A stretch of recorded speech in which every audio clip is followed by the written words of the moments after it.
Bawal ba sa isang abogado magbigay ng conclusions of law? Nakita natin na si Senator Chiz stopped House Prosecutor Laila de Lima and instructed her to avoid making conclusions of facts and of law. So, bawal ba talaga sa isang abogado ang mag-present ng conclusions of law? Kasi kung bawal yun, so ano pa ang trabaho ng isang abogado? A conclusion of law is a statement that applies the law to the facts and declares their legal consequence. So for example, kung sinasabi mo na the transaction constituted graft and corruption, that is a conclusion of law.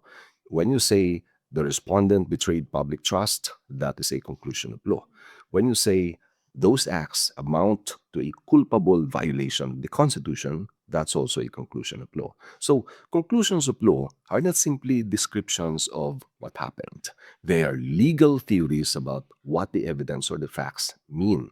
So, kapag ang witness ang nagsasalita, conclusions of law are not allowed. For example, hindi pwedeng itanong sa isang bank manager na, "Ma'am, was that withdrawal graft and corruption?" Why? Because a witness is supposed to testify only about facts within her personal knowledge and not give opinions or interpretations of what those facts mean. So, pwede na tanungin lang na, for example, magkano ang cheque? Sino ang nag-encash? Ito ba ay isang normal banking procedure or transaction?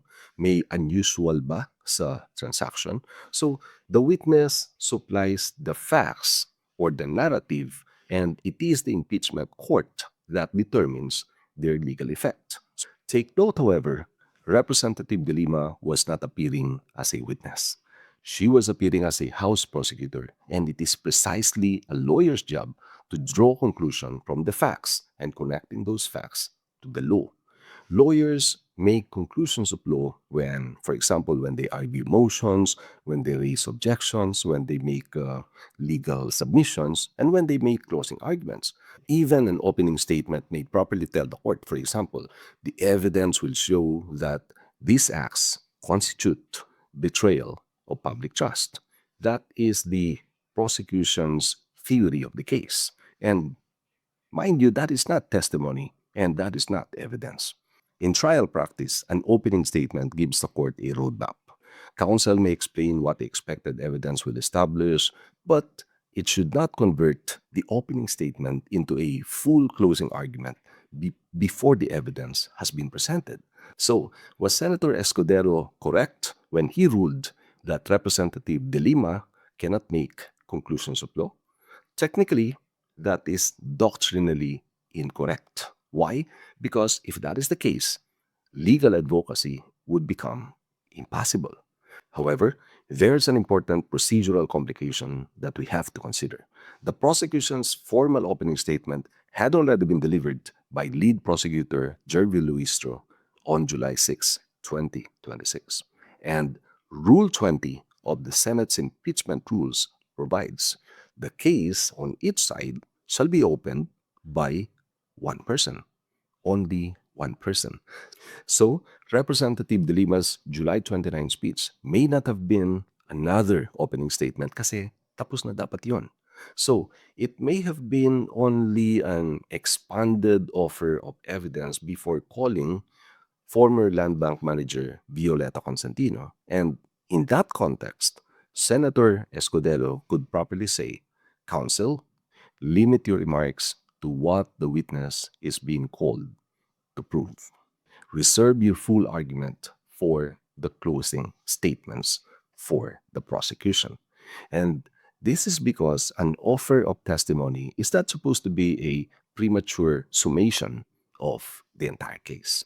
Representative De Lima's statements asking whether the Vice President could still be trusted or should remain in office was already close to asking the court to render its full judgment before the evidence on Article 1 had been presented. So, I would say that completely prohibiting counsels from making conclusions of law is too broad. I think the more appropriate ruling should have been for Senator Escudero to say something like, "Counsel, this is not the proper stage for a full argument on the merits. Please call your next witness. So, here is the distinction to remember. The witness testifies to the facts. The lawyer, on the other hand, connects the facts to the law. This allows the lawyer to propose conclusions of law to the court, and we call this advocacy. And it is the impeachment court that makes the binding conclusions of law, and we call this judgment. This is constitutional law in action.